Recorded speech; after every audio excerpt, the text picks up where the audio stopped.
troisième partie. Ils font un gros travail derrière aussi. Ils m'apportent des éléments avec plein de choses vraiment très intéressantes. Elle dit qu'on est déclaré décédé au bout de 4 ans. Alors, Ah, donc voilà. Alors dis-moi, après, tu parlais. je sais pas. Moi, je suis bientôt à 7 ans, donc ça tombe très bien, je vais bientôt tester. Qu'est-ce que je voulais dire? Il y en a qui dit comment vous faites pour vos médicaments? Si vous avez un traitement, il donne au moins de la carte vitale. Mais comment vous avez avant la carte vitale? On Ah avait oui, Bah besoin avant les la carte ordonnances, vitale, on on pouvait y aller avançait sans les frais, problème, hein. on était remboursé. C'est ça Voilà. le truc, hein. C'est Mm. ça. Et d'ailleurs, les cartes vitales sont en train d'être testées. Ils sont en train de retirer les cartes vitales tout doucement pour pouvoir nous pucer, hein, Mm. simplement pour nous mettre une petite puce. Ils sont en train de le tester, ça, sur des. Je crois que c'est sur des prisonniers, je suis pas sûre, je sais plus exactement, mais voilà, c'est. Voilà. Ça aussi, il va falloir qu'on s'attaque à ce problème-là. C'est-à-dire qu'effectivement, le but de la manœuvre, si on peut dire ça comme ça, c'est de supprimer finalement tout ce qui est identité et supprimer l'argent liquide, donc les espèces qu'on a dans nos poches, pour de remplacer tout ça par la puce RFID qui est de la taille à peu près d'un minuscule cannerie et qui se mettrait avec un acte chirurgical donc qui se mettrait en gros dans notre bras ou dans notre main, enfin sous la peau quoi. Et c'est ce qui permettrait voilà à eux de nous contrôler comment dirais-je, voilà pour le coup 24 heures sur 24. Hein. Bon, il faut savoir que c'est un projet européen qui existe depuis 2005, je crois. Moi, j'ai les documents dans ma bibliothèque numérique. Je vais vous sortir le document. Et effectivement, c'est prévu. Mais ce qui est très intéressant dans ce document donc, qui vient de la Commission européenne, c'est qu'ils reconnaissent eux-mêmes que cette puce RFID, en gros, peut créer des problèmes graves sur le biologique, on va dire, hein, sur l'être humain, quoi. Ils savent très bien que on peut aussi contrôler comment dirais-je, le mental d'un être humain ou d'une personne, suivant si on est voilà, dans ce système ou pas. De toute façon, ça revient au même. Hein. Mais donc voilà, effectivement, il va falloir aussi se préparer à refuser par tous les moyens possibles. Alors, juridiquement aussi, par les moyens juridiques que nous offre ce système, parce que il faut utiliser le système contre lui aussi. Comme disait Jules, en Aikido, on utilise l'adversaire, la force de l'adversaire contre lui-même, en acceptant sa force, mais en la retournant contre lui-même. Et ben, il va falloir qu'on fasse pareil au niveau juridique aussi, pour refuser cette puce RFID et de manière massive.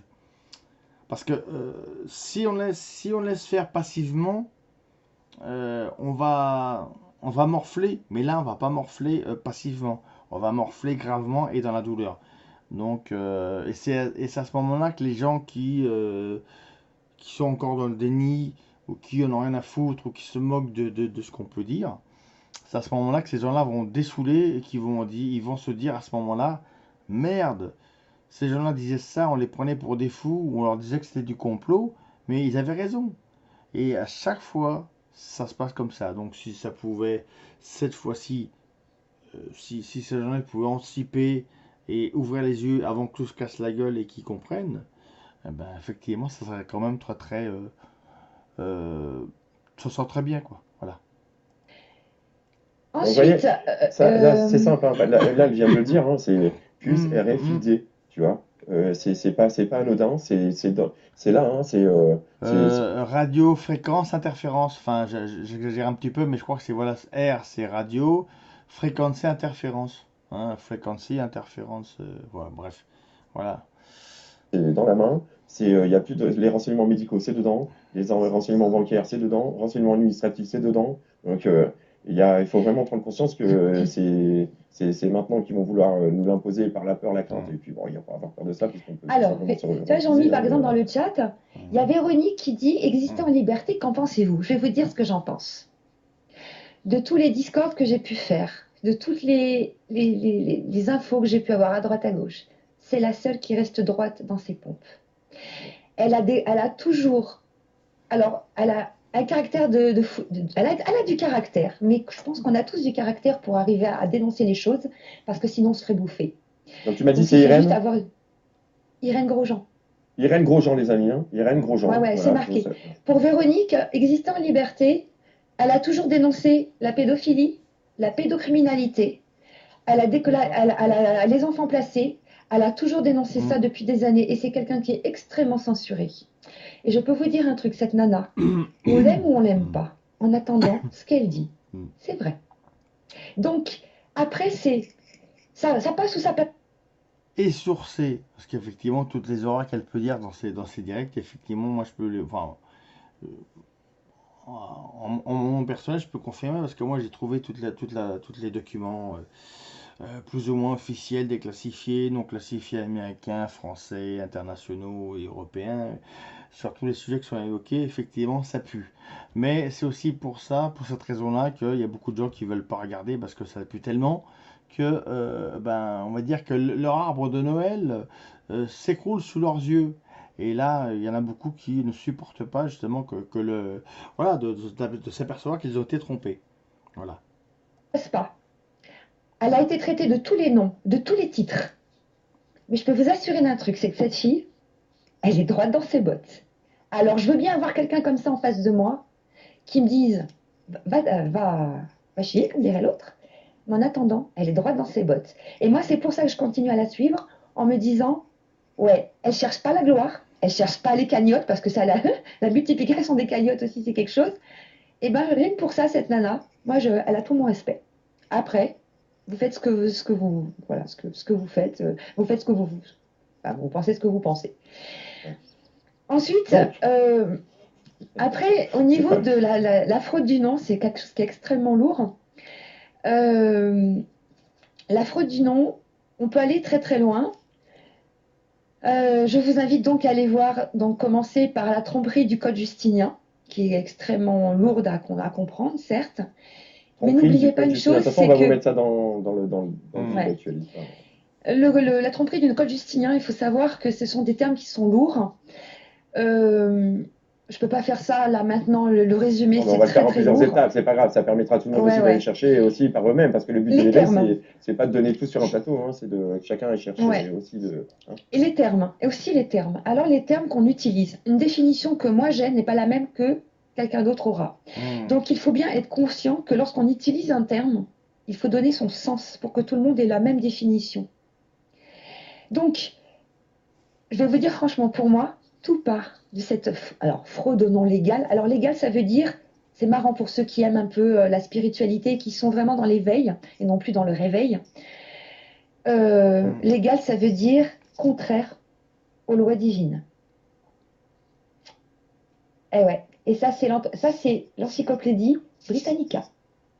Donc, si vous aimez l'étymologie, vous allez vous éclater sur les termes. Si vous aimez les anciens termes, vous allez vous éclater, parce qu'un terme n'a pas le même sens maintenant qu'au XIVe siècle, par exemple. Et c'est vrai, effectivement, et c'est pour ça qu'il est utile aussi d'essayer de trouver dans les bouquinistes de livres anciens, justement, de trouver des anciens dictionnaires de vieux français, de vieux François, parce que dans le temps le français, ça s'appelait le François, hein, comme François, sauf que c'était le vieux François. C'était un dictionnaire de François. C'était le français de l'époque. Hein. Donc les mots étaient vraiment différents et on peut s'en apercevoir lorsqu'on consulte chez des bouquinistes anciens, lorsqu'on consulte des ouvrages de 100 ou 200 ans, parce qu'on peut en trouver. Hein. Et là, on voit justement qu'il y a des termes qu'on peut comprendre, mais il y en a, soit c'est l'orthographe qui diffère, soit c'est carrément le sens qui n'est pas le même, ou soit c'est carrément un mot qui est différent du mot existant aujourd'hui. Et c'est vrai que c'est très important, comme dit Valérie et aussi Jean-Mi, c'est d'avoir d'avoir des dictionnaires étymologiques sur l'histoire étymologique des mots. C'est très très important. Justement, ça permet de ne pas se faire entre guillemets manipuler quoi. Malgré tout, c'est pas efficace à 100% parce qu'on a quand même tous plus ou moins des failles, mais d'avoir ce genre de dictionnaire à portée de main, c'est intéressant. Et même d'avoir, alors plus récemment, moi j'invite les internautes à se procurer des dictionnaires Larousse de mots qui ont été oubliés, c'est-à-dire des mots qui ne sont plus utilisés au jour d'aujourd'hui, mais qui étaient quand même utilisés par exemple au 19e siècle. C'est très intéressant de se procurer ce genre de dictionnaire, parce qu'effectivement, il y a des mots qu'on utilise de l'argot d'aujourd'hui, ou même des mots, je dirais, plus juridiques, ou même des mots communs qu'on utilise aujourd'hui, qui, quand on écoute des mots de l'époque, ça a finalement le même sens. Enfin, on comprend le même sens. Je vais vous donner un exemple. Je vais vous donner un exemple, c'est important.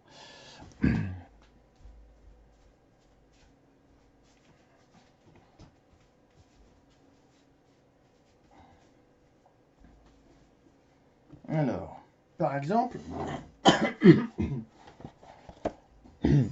par exemple, un petit mot simple. Alors, par exemple, ceux qui veulent se procurer un mot, il y a le dictionnaire. Il faut que vous preniez par exemple, le dictionnaire.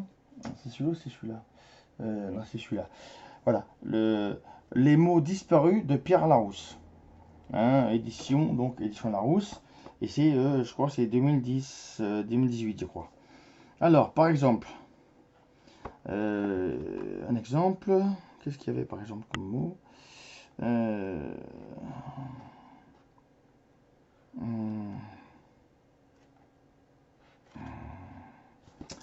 vais faire autrement. Je vais faire ça autrement. Je vais vous trouver. Je fais une pause. Voilà.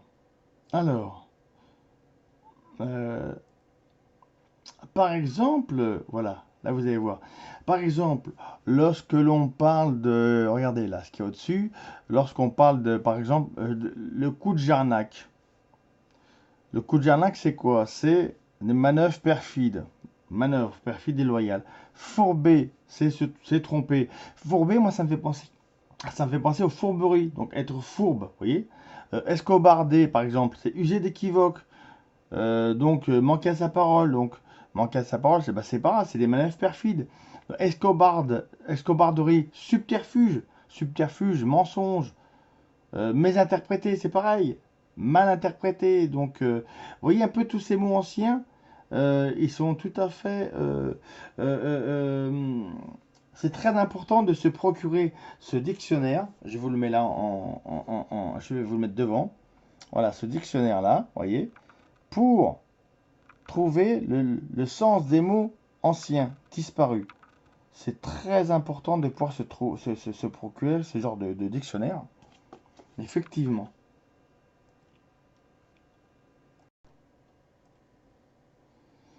Et donc, pourquoi c'est justement important? C'est parce que justement, plus il y a de mots, plus nous pouvons nous exprimer, et donc plus l'être humain peut penser. Et donc moins l'État peut nous manipuler. Voilà. C'est pour ça qu'avec Orwell, dans son bouquin là, 1984, c'est pour ça que les mots ont été interdits et qu'ils ont réduit les mots, et ce qui ne permettait plus justement aux citoyens, au peuple, donc de pouvoir se révolter. Parce que bon, ils étaient dans l'incapacité, ils n'étaient plus dans la capacité mentale de pouvoir comprendre ce qui leur arrivait. Donc ils étaient devenus serviles, voilà, et corvéables à merci. Voilà. Et puis donc pour finir, je vais vous remontrer l'ouvrage que je vous parlais tout à l'heure, là, Les technocrates et la synarchie. Donc ça, c'est pour comprendre comment tout a été inversé au niveau du sens des mots et au niveau du système actuel. Voilà, donc vous lisez ce bouquin. Il faut absolument que vous le trouviez, il est vachement important. Voilà. Ça, c'est extrêmement important aussi à voir. Ça permet de comprendre comment a été fait le système et comment le système, on va dire, finalement nous a menti. Enfin, nous a menti. On va dire que ça a été fait comme ça dès le départ. Hein. Voilà. Mais nous, effectivement, on n'était pas nés, donc on ne pouvait pas le savoir. Voilà. Euh, je vais vous montrer.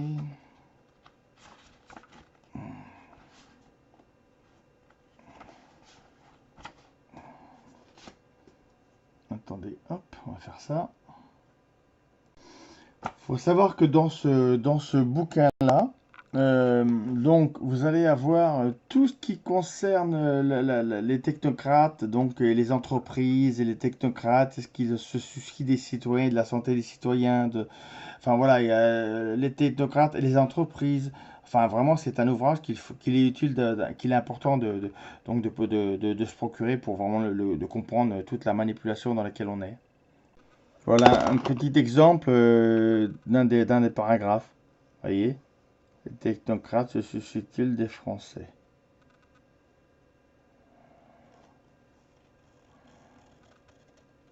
Vous voyez, ça un paragraphe. Là, c'est un autre chapitre, vous voyez? Une pépinière de technocrates. Une pépinière. Comme si c'était des pots de fleurs et qu'on les faisait grandir, quoi. Entre eux. Enfin, ça c'est un peu... quand j'ai vu le mot pépinière, ça m'a un petit peu, ça m'a un petit peu surpris, quoi. Voilà. Voilà, un autre chapitre, vous voyez, les technocrates et la synarchie. Non, pardon, et les entreprises nationalisées. Ouais. Comme quoi, on a vraiment du boulot. Hein, parce qu'en réalité, on s'aperçoit qu'on a vraiment été manipulé. Et ça remonte, et c'est pas d'aujourd'hui. Hein. Donc effectivement, ici, un chapitre très intéressant. Regardez le titre. Les technocrates contre les professions libérales. Ah, on pensait qu'ils étaient justement pour la liberté à entreprendre. Bah, a priori, on peut peut-être se poser des questions.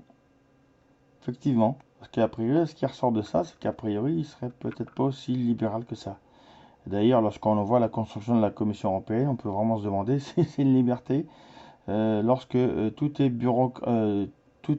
compartimenté au niveau bureaucratie. Voilà, c'est vraiment, et surtout pour plein de sujets qui sont vraiment sans intérêt, quoi. Voilà. Hum. Reprenons. Hop là. Donc tous les termes que vous allez rencontrer, il va falloir les définir. C'est un vrai travail de fond que justement l'équipe Jérémia, Manon, Lohan et tous leurs amis, toutes leurs équipes ont travaillé. Ça a été un long travail, ça a été des mois et des nuits à ne plus dormir. Et je vous invite vraiment à aller voir et à Alors, laisser comprendre. alors moi, Si j'aimerais on est... Ouais. Alors attends, Vas-y, pardon. pour dire à quelqu'un, je ne consens plus, ça veut dire je ne consens plus. Puisque je suis un être humain que je ne peux rien posséder, je peux juste utiliser si je le souhaite. Et petit complément justement au niveau des dictionnaires. Donc voilà, je vais vous mettre devant un dictionnaire aussi ancien, vous voyez. Hein. Voilà, ça va vous donner aussi une base. On peut le trouver chez un bouquiniste, il n'y a pas de problème. On trouve ça chez les bouquinistes. Et c'est... vous voyez. Voilà. Voilà, ça ressemble à... Bah voilà, c'est un vieux bouquin, quoi. Et dedans...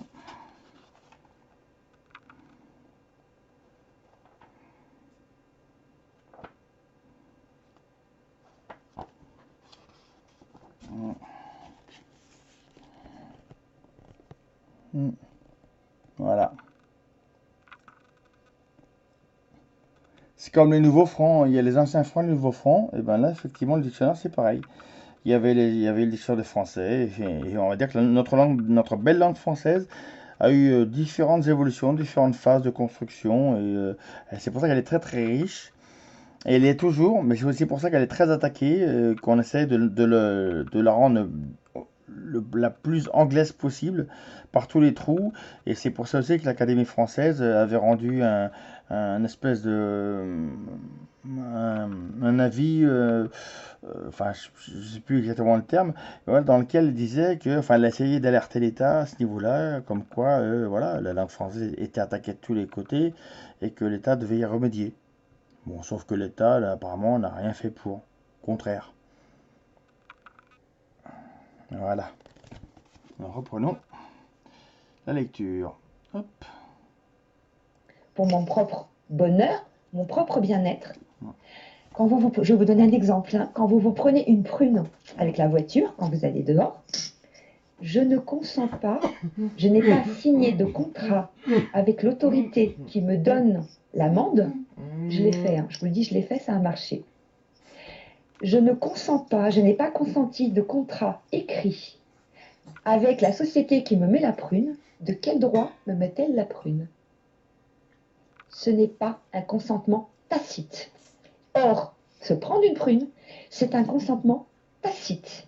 Vous acceptez de prendre la voiture, de prendre une prune et de la payer parce que ça veut dire que vous reconnaissez le système qui ne vous a pas demandé l'autorisation. Or, vous êtes un être humain, vous appartenez à la nature, vous n'êtes pas la nature, vous faites partie d'un tout. Et à partir du moment où on dit « je ne consens plus », quelque chose va se passer. Je ne consens plus à ce que mon voisin se gare sur ma pelouse, parce que la pelouse, je l'entretiens, je la trouve vivante, je ne consens plus. Si vous voulez négocier avec moi, on va le faire avec mes propres termes. Je l'ai fait. Hein. Je l'ai fait, grâce à Lohan d'ailleurs, parce que lui a eu les coronesses de le faire, parce qu'il a poussé très loin les choses. Et il s'est retrouvé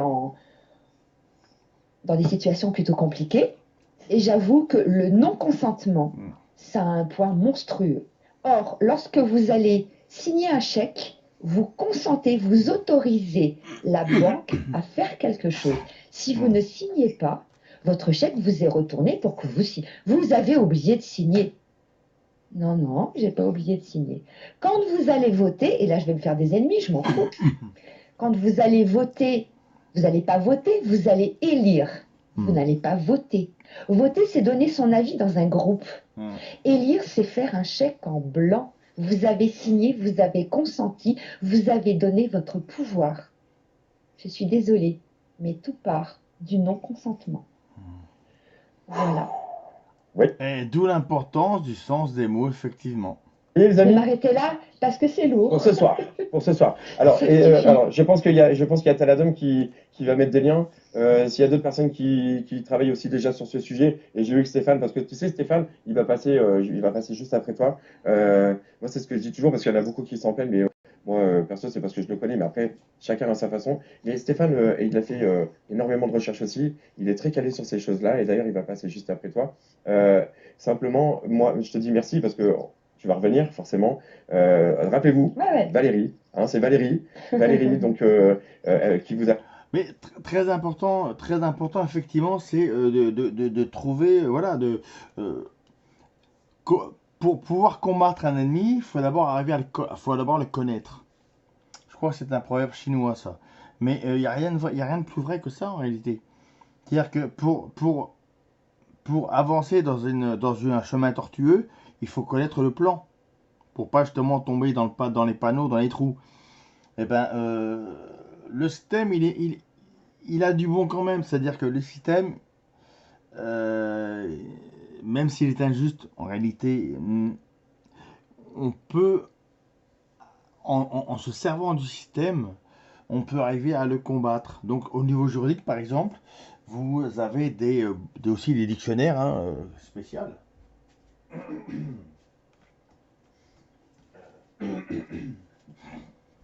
Par exemple, ça vous permet, dans la langue française, mais ça vous permet de comprendre, comment dirais-je, le langage juridique. Donc c'est important parce que justement, c'est de cette manière-là que l'on est, comment dirais-je, que nous sommes légal, si vous voulez, du professionnel de droit qui est censé nous représenter. Et c'est en connaissant ce langage, que nous pouvons, donc comment dirais-je, nous défendre, voilà, nous-mêmes. Pause. Je ferai une pause.